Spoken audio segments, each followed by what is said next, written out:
it's an ongoing realigning of our posture to be in that space. And thinking about a pilgrim, it's this journey we're on. It's not a destination. It's not a set of rules. It's not a check the boxes. At least the spiritual journey isn't. I have my to-do list and I love crossing things off, but you don't cross off life with God.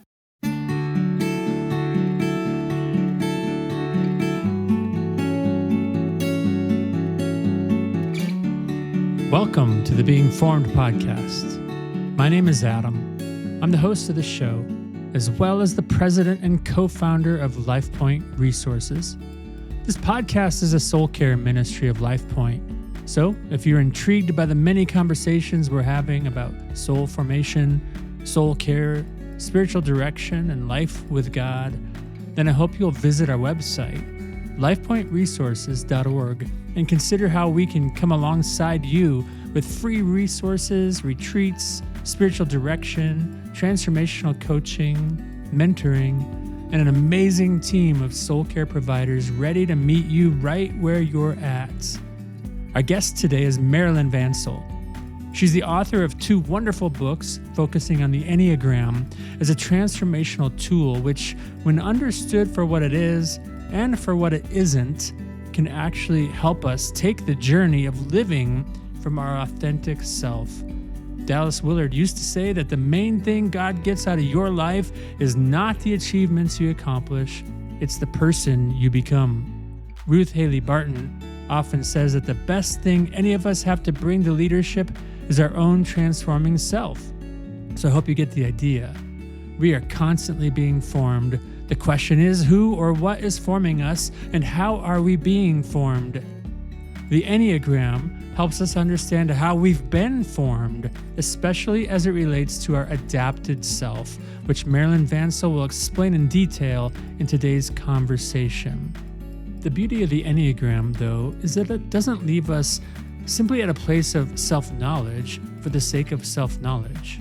It's an invitational tool that invites us to enter into the flow of formation as we move from our adapted self and its protective seat coat into greater interior freedom centered in God's love. So, the table is set. Pull up a chair.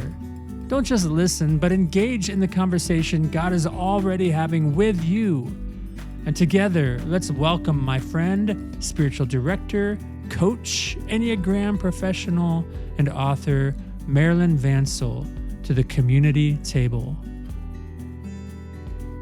Well, Marilyn Vancil, thank you for joining the Being Formed podcast. It's a joy and a delight to see you and to have you here today. Well, I'm delighted to be here. Yes, we have the opportunity to connect, usually once a year at one of our favorite gatherings out in Arizona. And we were just connecting over the fact that this past January when we were together, I was really sick.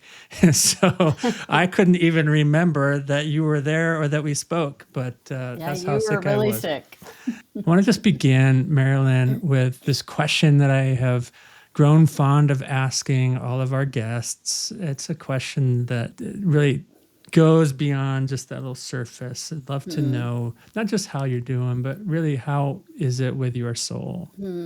Thank you, Adam. That is an intriguing question. How is it with my soul? Well, the summer always gives me a time to be refreshed and to kind of step away from offering spiritual direction, doing a lot of things, obligations that I have. And so it's always a time of refreshment. I would say my soul feels really at rest, even though my mind is filled with a lot of things to do. But my soul feels at rest and content. And I can say more about that as we go along, but how that came about, because it was really a big breakthrough this last year that came about. Okay. To come to that place of settledness and knowing that God is enough. For sure. Not just saying that cliche kind of thing, but that is God's love and grace. This comes out of Ignatian. Is God's love and grace really enough for me? and coming to the point of really recognizing, yes, Experiencing it as experiencing enough. it and knowing it's enough. That is enough, but not enough like, oh, I'll settle for that, Right. Right. but it's abundantly enough. It's Yes. more, it's enough for all Yes. of my desires, all of my longings, all of my pain, all of my wounds, all of my hurt, whatever is there, that Yeah. his love and grace is enough for all of it and Yeah. enough for Yeah. me. So, yeah, Wonderful. yeah. I love that. Well, a lot of people will recognize your name right out the gate. They've engaged your books. But for those who are unfamiliar with Marilyn Vancil, I just want to just explain. You have authored two of my favorite books. The first one was Self to Lose, Self Defined, released in 2020. Well, let me make a little correction on that. Mm-hmm. Is the self-published version, which you probably read first, came out in 2016. Oh, And then I was approached by Random House to really? republish in 2020. But the Wow. original paperback version came out in 2016 before The Road Back to You, just saying. So, Wow. yeah, That is significant, Marilyn, it and I is love that. significant. I want to hear more about that. Okay, so but let's just keep Right, going here. Beyond right. the Enneagram was your second book. It was a wonderful follow up, and that was published in 2022. These two books, at least in terms of the published versions through Convergent, they really came out kind of at that height of the popularity boom, I would say, of the Enneagram, or at least I think you mentioned The Road Back to You, wherever that struck, and all of a sudden all these podcasts and everybody was studying and Going talking about crazy. the Right. Enneagram at all the parties. It was just like everybody's favorite conversation. I want to go back, I guess, to 2016 and even before Yeah. that, and talk about what inspired you to really write your first book, and then what really was the motivation to press on and continue with that follow-up book. Yeah. And I'd love to hear just your journey of deciding there was something inside that needed to come Right. out. Right. There was. But it surprised me. It's not something I have aspired to do, is to ever write a book, let alone two published, big published books. And so the first book, I had known the Enneagram for 30 years and loved it. And I was starting to create workshops for it and begging my friends to come. Nobody had ever heard of it. And all the training I had and different places I'd been was not really in the context of my life with Jesus and following Jesus. And so I was kind of like, how does this fit? Am I going over the edge on something, and all of the questions about that were real to me. And then at the same time, I just kind of didn't know what to do with the Enneagram, even though I'd always been intrigued by it Yeah. and wanting people to know it. And then I was having my own spiritual journey of kind of deepening, moving, God inviting me to a deeper, more free life with God himself. And I was meeting with a spiritual director, and I said, I just don't know what to do with the Enneagram. What should I do now? My first career was raising our 4 kids. And then we were in a parachurch ministry for 30 years. And so all that went away, and I didn't know who I was and what I was supposed to do with the rest of my life. And so with my spiritual director, she just had me, as a good spiritual director does, why don't we just sit silently, with silence, and ask God what he wants you to know. And I sensed God say, I am calling you to bring the Enneagram to the Jesus world and bring Jesus to the Enneagram world. And then the next thing was, will you accept? And I had never heard a calling like that. Wow. And it was more than, oh, that'd be fun, or that'd be great, or it was terrifying to me. And so fortunately with my spiritual director, I stayed at her place all day in this private space that she had. And so she left me with that, because I started crying. And I had to sit with whether I was going to say yes or not. to that because I didn't know what it meant, but I remember that, walk worthy of the calling you've received. What does it mean? And so then, so I said, okay, here we go. And it was very clear. And then the book, I didn't expect to write a book, but then my own journey was recognizing, my own spiritual journey was that I read the scripture with Jesus saying, if you lose your life for my sake, you'll find it. You'll lose your life, you'll find your life. And I went, wait, there's a self to lose and a self to find. And the find part was so revolutionary because it was in my evangelical background, lose, lose, lose. Just lose yourself, die to yourself, lose, lose, lose. Like I didn't know then how do I exist? And I went, wait, there's a self to find. And then it was clear as a bell. Oh, that's the book you're supposed to write. And I knew how the Enneagram was going to be helpful in that truth that I had just like, oh, the Enneagram could help us know what to lose and what to find. So the book's outline, everything was just clear as could be, right from the get-go. And I, at the time, thought, I'm going to be the lone voice in the evangelical world that's going to be blaring this horn about the Enneagram. And then The Road Back to You came out after mine, by the way, but he had a little bit more behind him to promote it. But it's like this tidal wave came. I always say this tidal wave came in. I had no idea that I was going to have a surfboard on that tidal wave I just thought I'm going to be this lonely ringing bell out in the world trying to at least introduce the Enneagram to the evangelical world. And in fact, while I'm writing my first book, the self-published, I was so stuck. And as an Enneagram 9, I was like, oh, what am I doing? And this is a waste of time. And I don't know, what am I? And so someone told me about a spiritual director to call and meet with that would really be helpful. Well, she was an 8 and she knew I was a 9, but she was not an evangelical. And so then I was explaining to her what I was trying to do. And she goes, honey, the Enneagram and the evangelical world will never match. That's not a book you can write. And I'm like, what? And so, then it got better, but I was devastated by that. But then it got better as I explained to her what my journey was. And she goes, well, just write about that then. Oh, okay, I can do that. I can't I can't convert the whole Enneagram world or evangelical world, but there was, and then all of a sudden it's just like everywhere. So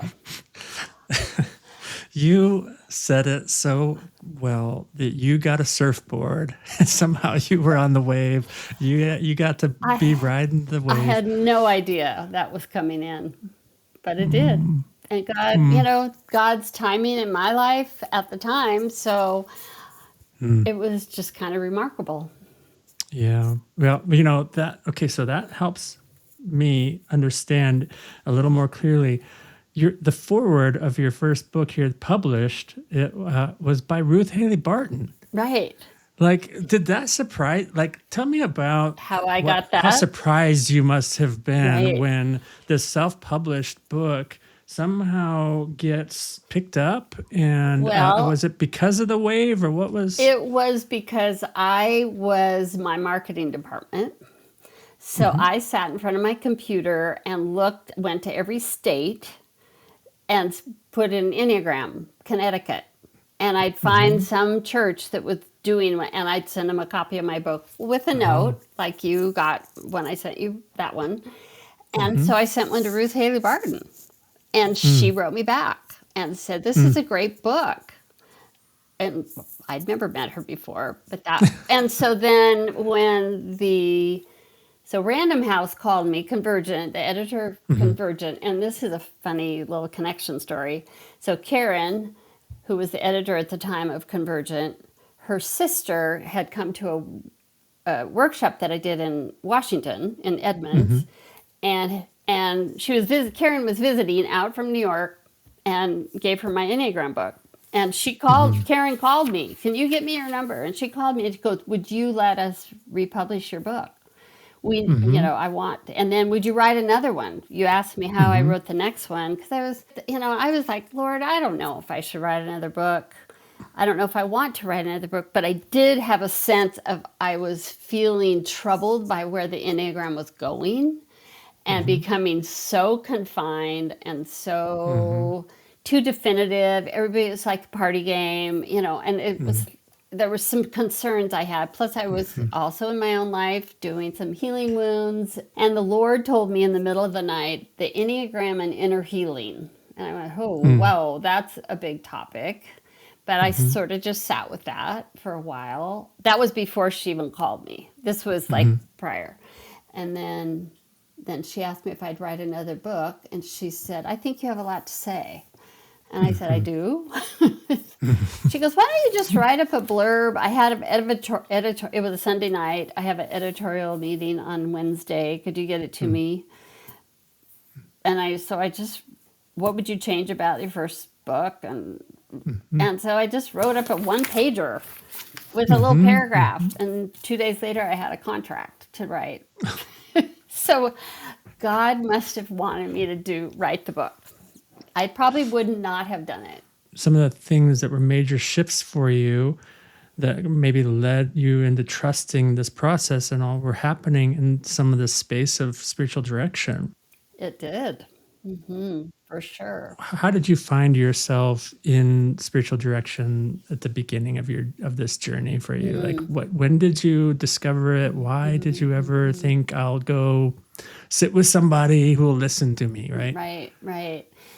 Well, I had done the Ignatian exercises like 20 years ago, and that was my first introduction to a spiritual director and contemplative. Like, there's a different way of being than what I was used to.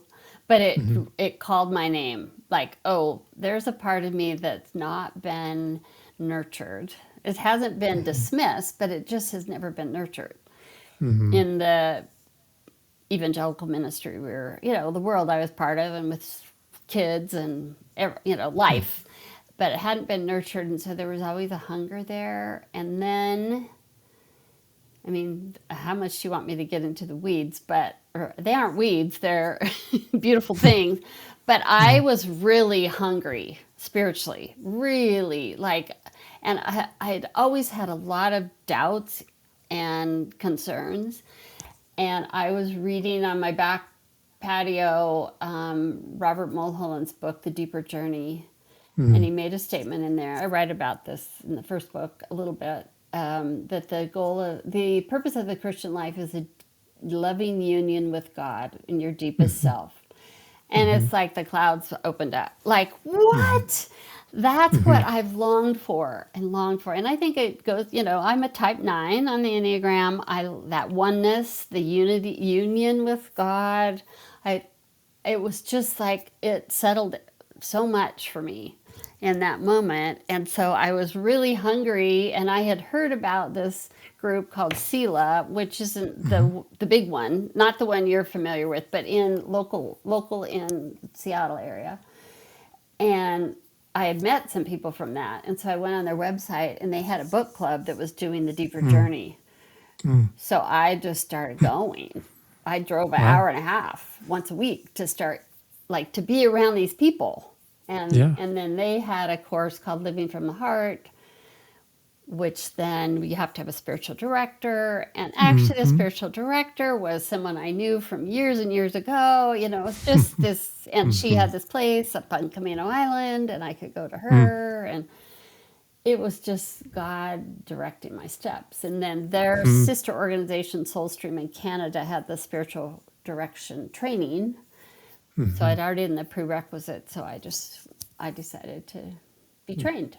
And that I got certified with the narrative Enneagram in 2016. I got certified as a spiritual director in 2016, and my book came out in 2016. So that was like the early, long time ago. God had shown me a 3-legged stool with the Enneagram, spirituality, and coaching at the time. And it's like that 3-legged stool was got built. So much of what you just shared has this sense of this sense of timing and God's having you on this journey, and you're continually saying yes. You're being curious. You're cooperating with what you sense the Spirit of God is wanting to do in your life, and then all of these crazy coincidences that I think we just have to decide they're really not crazy coincidences. They really are this providential leading and love and grace of God.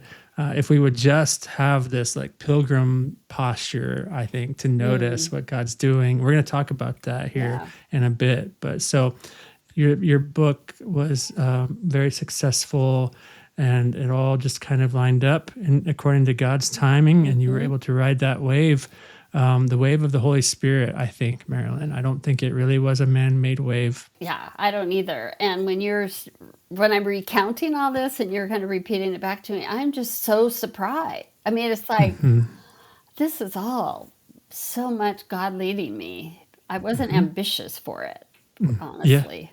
I just was, as you said, I kept saying yes, but it came out of a hunger in myself too, and out of my own journey as well. Yeah, a journey that was going on for a long time, right? Exactly. I mean, you were responding to this hunger, these hunger pains in you, and looking and asking God, where is there life here? Is there something you want to feed me here, or is it here? And I think there's a lesson there. I think maybe for some people who are listening, is that this really is a slow process, and it's always if you don't know the path forward, some of the best ways that you can determine maybe where God is leading you is to look back and look and see how God has been leading you, and those signposts that we put up along the way to say, see, this is the goodness of God here. Okay, I can trust where I am here because, well, how did I get here? Well, I said yes to God's invitation there, and you just keep looking at how God has been leading you, and it gives you this capacity to say, okay, God, I want to keep following you and looking for you as I go ahead, instead of trying to make things happen, right?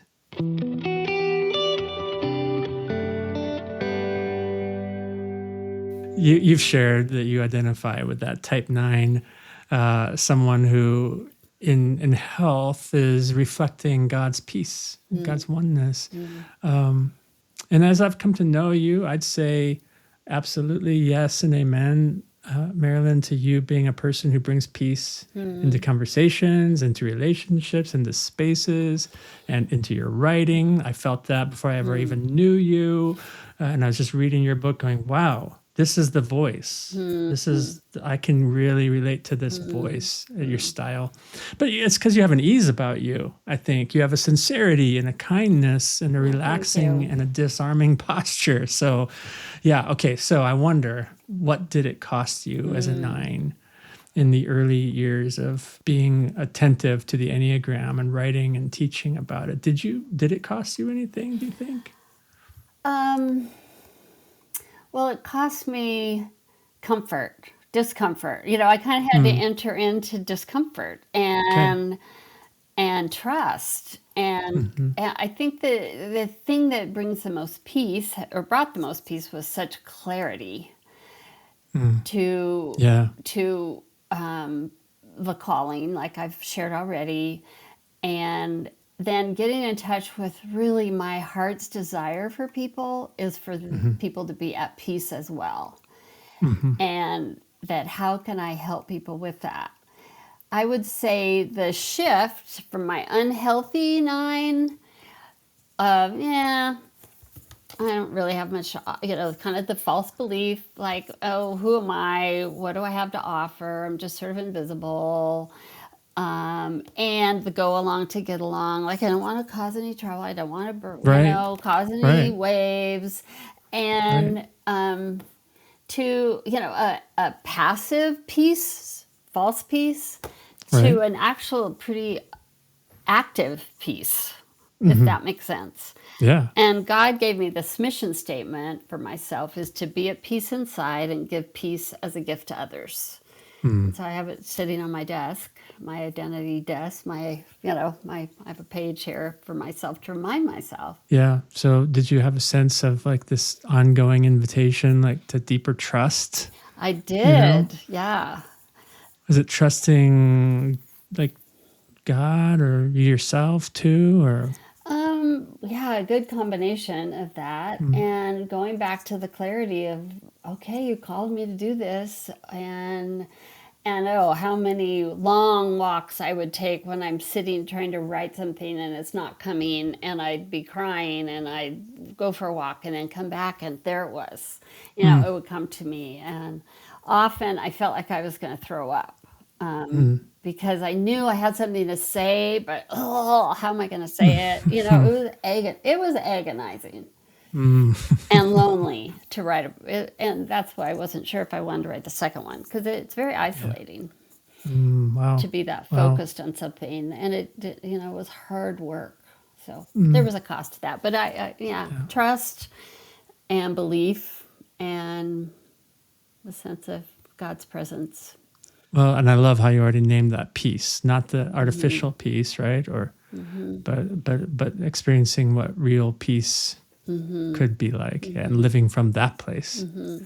Wow. And the big journey, as I was writing especially, was because as a 9, I would invite all these people, not figured literally, but into the room.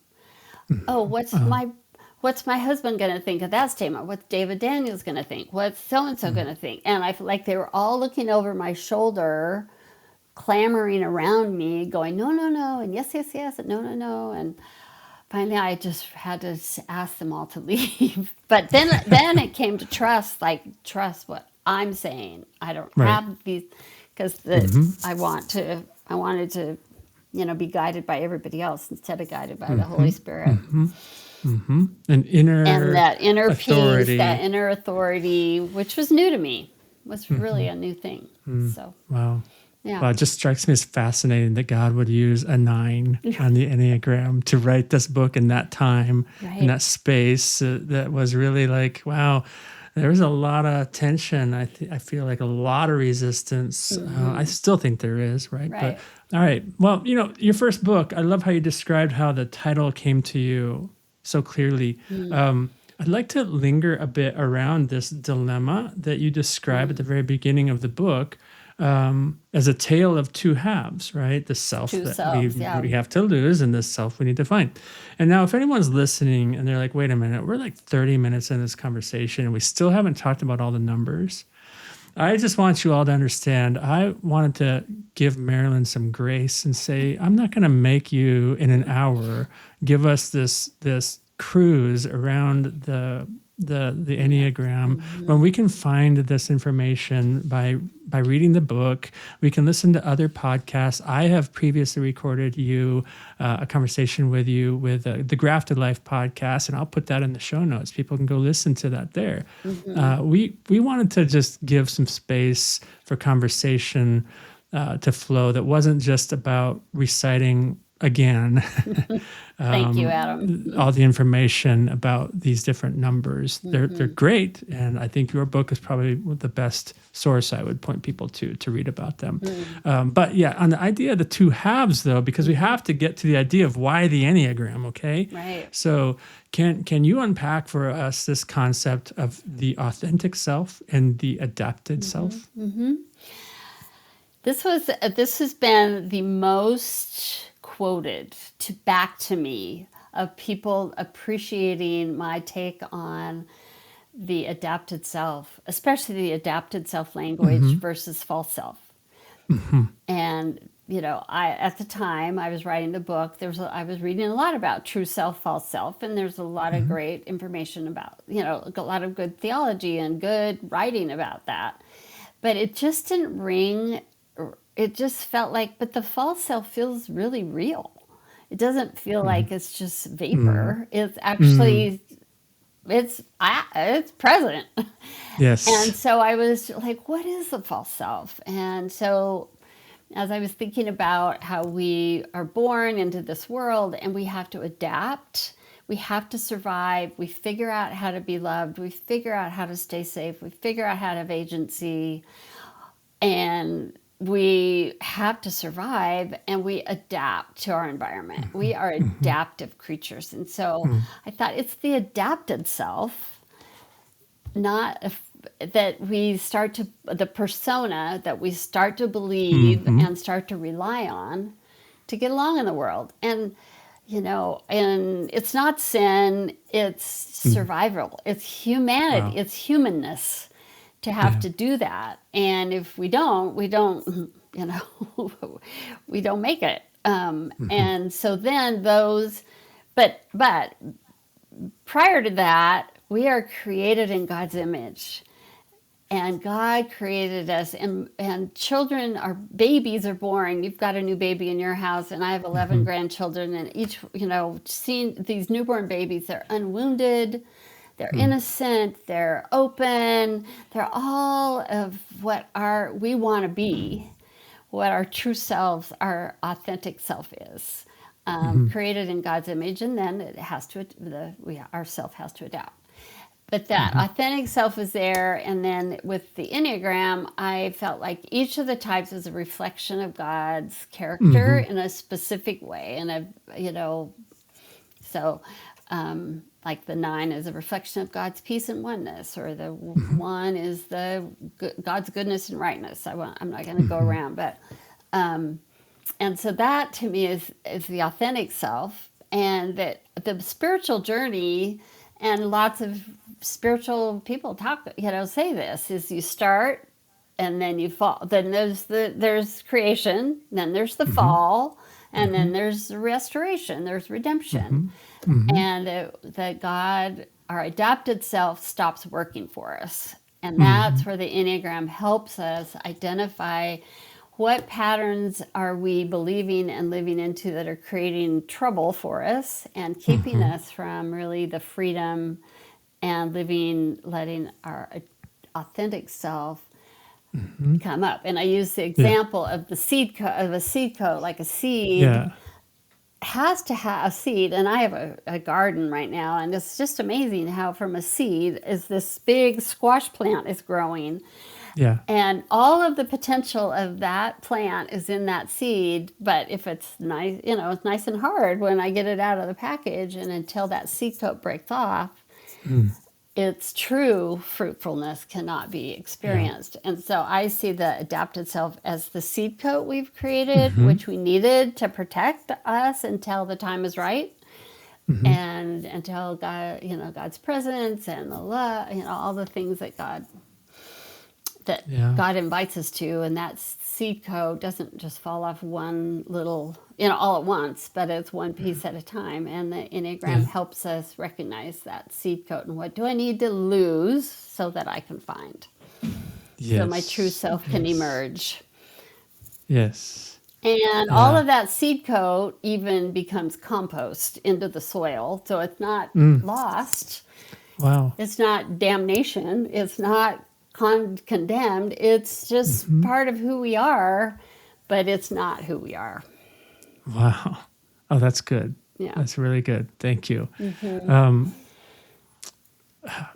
How do we know that the adapted self, the adapted self suddenly is not working for us anymore? Well, I think it just kind of, it's not getting us what we really want and need. Like, there's just, I think that's when we become restless and dissatisfied. And, it's so easy in this day and age of therapy and such to start analyzing all the troubles, our own internal woes. And it's not like we haven't had rough experiences that shape us. But I think it's just that sense of, this isn't working anymore. I think we have signals, and I often talk about, like in a river, you see the swirling waters that are not going to the mouth of the river. They're not flowing.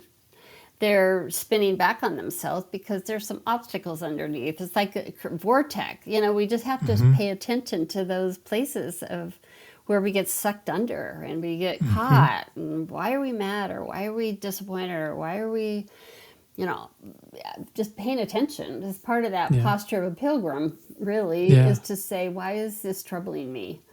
And to explore and ask God to show us what we need to release and let go of. Your title of your book alone, based on that invitation from Jesus, gives me an indication that you had some strong biblical evidence, even in Jesus's life and teaching, to support this critical movement or journey, if you will, from our adapted self to our authentic self. What are some of the other invitations of Jesus that really stood out to you? I think his, and I talk about this in my last chapter of Beyond the Enneagram, the glory to glory. But that if you really look at the life of Jesus, he was always inviting people to wholeness, to healing, and to life. I have come to give you life, that you have more abundantly. Abide in me, and you will. There's just all these invitations of a life that our hearts yearn for and long for, and his invitation to receive his healing, to receive his love, to believe his love, and that we are loved. And I just see Jesus, and I think this came too as a reaction to what was always kind of troubling to me, was that I'm supposed to be less and less. I'm supposed to die to yourself, die to yourself. You become less, Jesus becomes more. And there was just something that didn't resonate with me in that. Or it troubled me. And then it's like, was that just my flesh, my selfishness? It doesn't want to admit that. But there was one moment, back to my spiritual director session, where I felt like I saw 3 frames of a picture, like a movie or something, or just three pictures. One was me in the front, really clear, and Jesus really fuzzy in the back. And that's me, just all about myself and full on. It's all about me, everything about me, and forget Jesus. Jesus is kind of back there.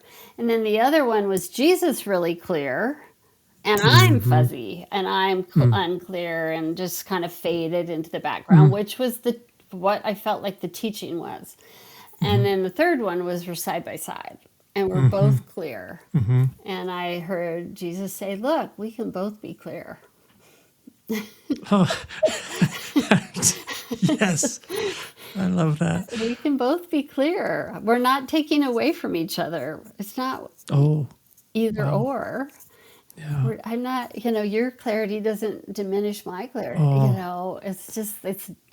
And so I just sensed that from Jesus as he's walking along the road, as he's inviting people to come come along with him, his disciples, a bunch of knuckleheads. And he's just, I don't know, that's the way I see Jesus. He wants us to be whole. And he wants us to be that, what he designed, God created us to be.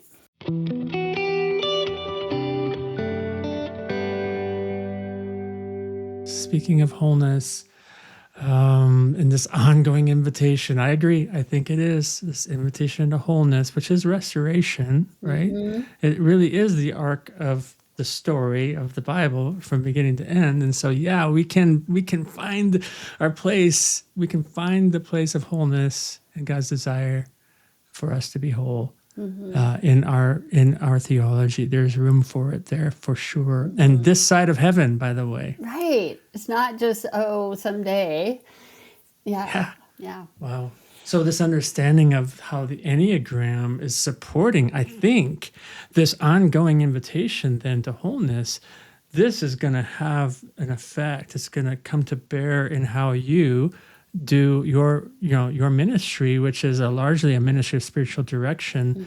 I'm curious, when you are with other people, directees, what are you looking for and listening for? How do you know that Okay, they are ready. They're on the journey. They want this. What are the Wow, things that come to light? that's a great question, Adam, and a big one. What am I looking for? Mm, Um, just those places, those openings of hunger, of desire, of mm-hmm, longing. Also, okay. those places of pain, and Mm-hmm, inviting Jesus into that. Um, People ask me if I use the Enneagram a lot with my spiritual direction. And most people come to me having read my book. So mm-hmm, there's that, they come with Enneagram on their yeah. mind. Yeah. And so we'll talk about that. And they'll, if they say, well, I'm a type 3 or 4 or 6 or whatever, and then we'll explore it. So, what is it about that how you identify. But then it really isn't me helping them be a better 6. Mm-hmm, It's in the back of my mind, and I actually write it on my note that they're mm-hmm, 6. And so when I hear mm-hmm, fear, mm-hmm, I don't say, hey, your Enneagram type is showing up. mm-hmm, I just mm, say, I just kind of, that leads me into some deeper questions for them. Like, yes. how are you Yes. feeling paralyzed by your lack of guidance in this situation Mm-hmm, or yeah. whatever it is? It kind of helps me name Right. or Right. be curious about what might Mm-hmm, be going on for them. So mm-hmm, it's kind of a mysterious work, Adam, mm-hmm, as you mm-hmm, know, or mm-hmm, I'm always sort of surprised mm-hmm, of what happens in a session because it's not very scripted. It's not mm-hmm, scripted at all. right. And Yeah. to be sort of in the seat of going, oh, wow, that question, where did that come from? And where did it, Mm-hmm, and seeing where it leads. So, mm-hmm. yeah, I don't know if I can be super specific there on that one, on exactly what I'm looking for, but Mm, I'm listening for the deeper story. yes. Yeah. And I think a sense of some level of either discontent or stuckness, desire. I almost wonder, like, if no, people wouldn't just show up to spiritual direction space just for the fun of it. So, Right. like, whatever's drawing them is almost enough to like recognize, like, if they're here, they Right. must really want. Right. They must really Right. want and Want have a sense of a need to. for a shift in their understanding of who God is, who they are, how they best cooperate with God and in life and all this. So yeah, it's almost like that's enough. And I like how you said the Enneagram, it's not the Enneagram isn't the point.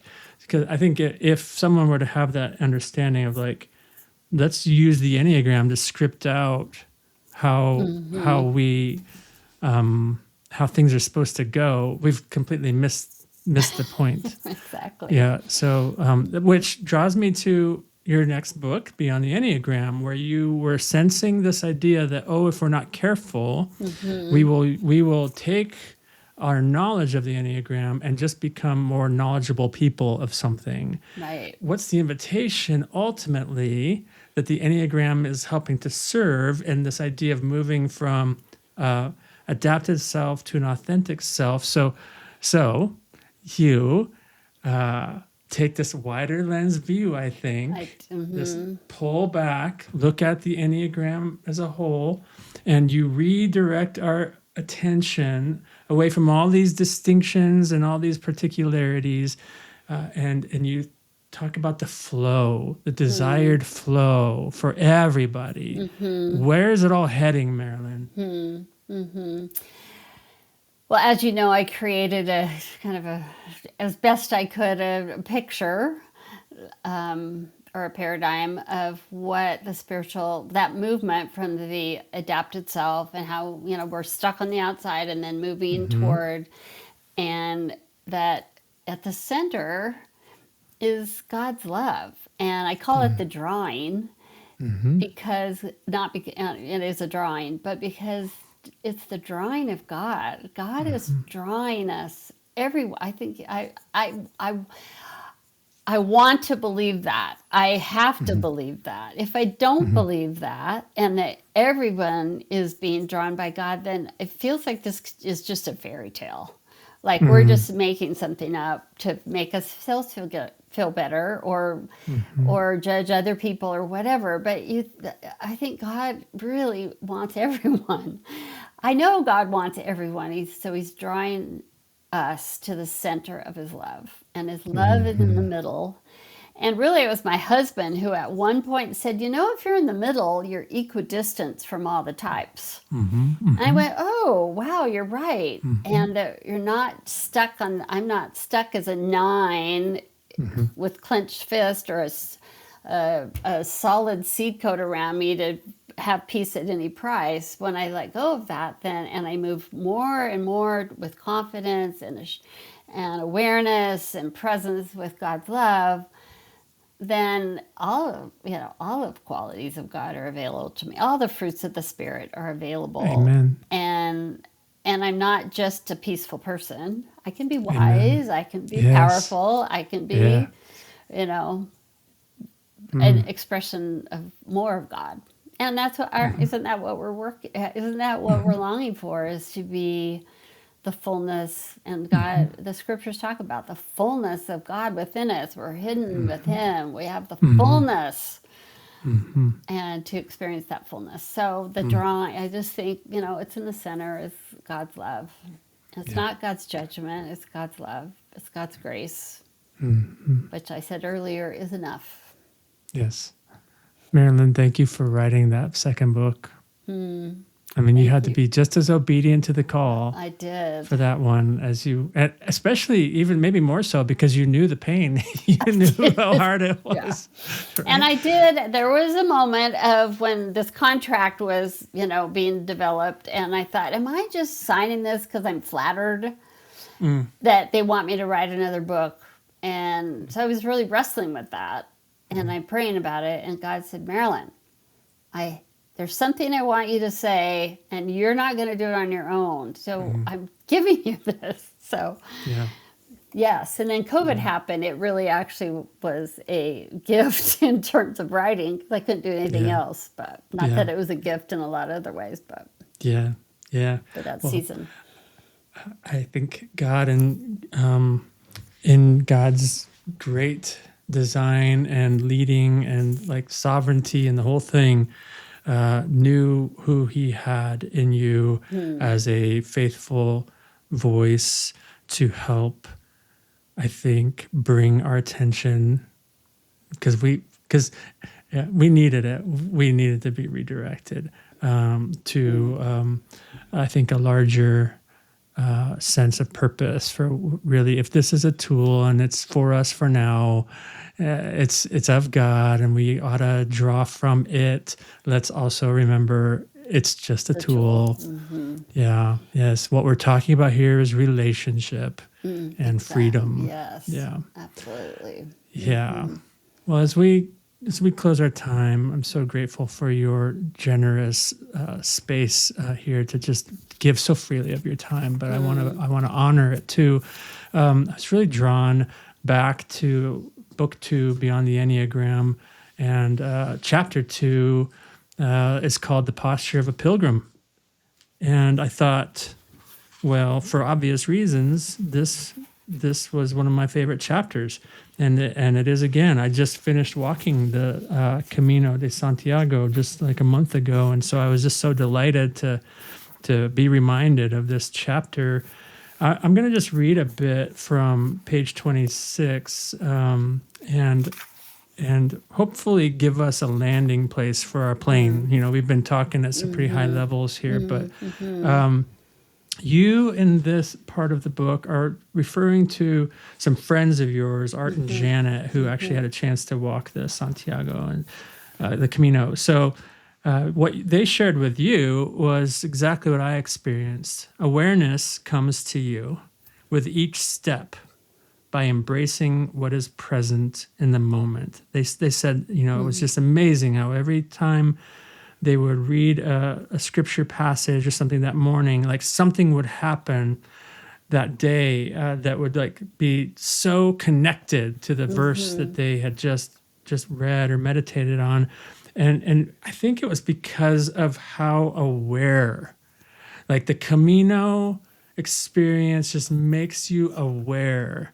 It forces you to be present in the moment. And you have nothing else to do except for be aware of what is happening around you. And all of a sudden, all these gifts are just going crazy. You just can't believe it. It's like you were sharing earlier about the weird coincidences. They're not weird. They're just like, this is what God does. So I love how you went on to describe their experience. I want to read briefly that you say the slow pace, the power of silence, and traveling light gave your friends, Art and Janet, an openness to the sacred lessons that were all around them, found in their surroundings. You go on to say they gained an awakened sensitivity to the miracles of unexpected provisions, acts of kindness, and holy conversations between themselves and with others. And the focus of the day was simple: get up, walk, and be present to what God had in store for them to see and discover. Just that's it. Get up, walk, and be present. God, what do you have for us to see, to discover? You said God spoke to both of them in powerful and personal ways with words and images that were life transforming. And of course, you say many of us, boy, we'd love to take a journey like that, but we can't. So, we can't go on it's not even on our bucket list. It's not feasible for many reasons, right? But you ask these questions. They're brilliant, beautiful questions. How then might we approach our lives with the posture of a pilgrim while also facing the ordinary and necessary demands of life? How do we get up and walk each day with an openness and attentiveness and ability to see the holiness and healing available to us? How do we move from the outer edges of our existence to the sacred center of our lives in union with God? Marilyn, those are open-ended questions, but I would like to just sit with them for a moment with you. How are you living with those questions these days and those invitations? Well, I appreciate you bringing me back to those questions, Adam, because it's easy, or it's tempting. It's easy to get sidetracked, to get, concerned about things, or to be distracted, to be mindless about life, or about, going through our days. And so and I have a growing longing in myself more and more to be more attentive, to see the miracles, to know that that's, oh, there was God there, or, and see God in the beauty, see God in the conversation, to know that God is present all the time. And so the questions are challenging to me. I'm just being honest here. I don't have oh yeah, I do this every, I've got it all nailed.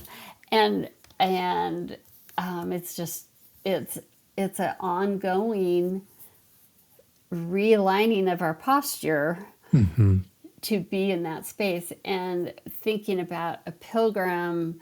It's this journey we're on. It's not a destination. It's not a set of rules. It's not a check the boxes. At least the spiritual journey isn't. I have my to-do list, and I love crossing things off, but you don't cross off life with God or life with anyone else either. That relationship, I got that relationship taken care of. And so to have that ongoing openness, posture, awareness is a challenge.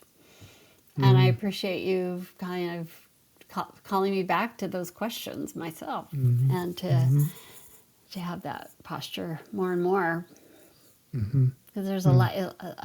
What struck me about what you read about Janet, it was traveling light. Can we travel light and not be so burdened down by the world or our circumstances or whatever? Yeah, can create a lot of heaviness. There's heaviness, but how do we travel light in the middle of it? Yeah, the lessons of pilgrimage for me are still very fresh. I'm sure they are. And I think maybe the thing that stands out above them all is that it really never was about Santiago. I mean, everything, all the arrows were pointing to it, and all the mile markers or kilometer markers were like counting down to it. And so there was this anticipation in my spirit to say, yes, this is the destination. But I think I got to keep walking. I walked further, actually. I walked to Finisterre and to Machia. And so it was a neat thing for me to recognize that in a small little way here, the end is never the end.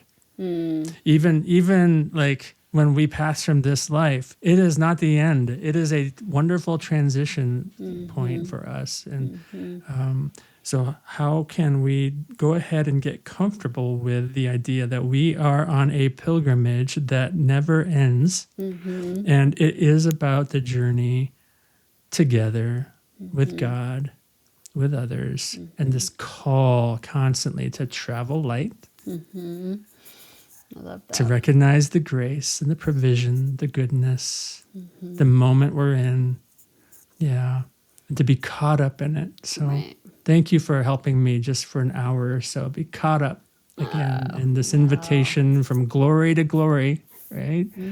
Well, it sounds to me like you're not in a hurry. Like you don't want to necessarily make yourself go through any more pain of writing a third book. But I tell people, no more. I'm done. No more.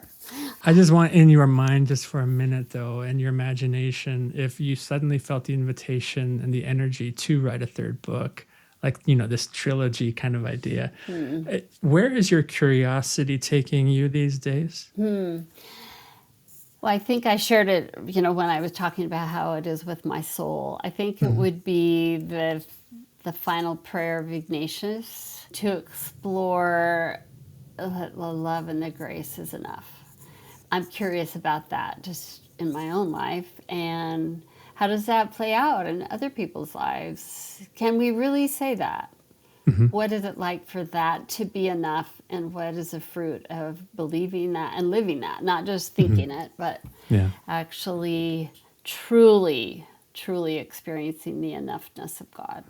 Yes, I love that. Thank you. I think I'll include that prayer in our show notes as well. People can access that and read a little bit on that. I think the most honest response to that prayer is, "Are you serious? Can I really? Like, really? That is rather threatening to me." Oh, yeah. And that's how I felt about it the first time through. And then as I'm leading a group this last year, I kind of was challenged again. But then circumstances in my own life forced me to be broken. I was a real brokenness. And it had, I came to that. So, and part of that prayer is that everything I have is gift. And I return it all to you. Do with it what you will. Yeah. Your love, give me just your love and your grace. It's enough for me. So that's it. And is it? Yeah. So. That should be the title of our episode. That's it. ... Is it? Well, thank you, Marilyn. Oh, Adam, always a pleasure to be with you, truly. You're a good friend and a good man. And you are a wonderful person of God who I just can't get enough of. And so thank you for giving. Every time I'm with you, I just feel like you want to be present and engaged in this relationship that is as much as a surprise to me as it is a gift. But I'm thankful for you. Thank you for being the kind of person who shows up the way you do. Well, it's a pleasure to be with you. Thank you for inviting me. And thank you for listening to today's conversation with Marilyn Vancil. Howard Baker is the author of a book called Soul Keeping. He's a spiritual director. He's also a professor emeritus of spiritual formation at Denver Seminary. I recently heard him ask this question: in the midst of so many good voices, how do we hear the voice of the Good Shepherd? Well, that's true, friends. We listen to a lot of podcasts. We have a lot of noise in our lives, and I'm thankful that you would choose to listen to this. But may we always draw you back to the voice of Jesus, the Good Shepherd in your life. So listen softer. Until next time, grace and peace.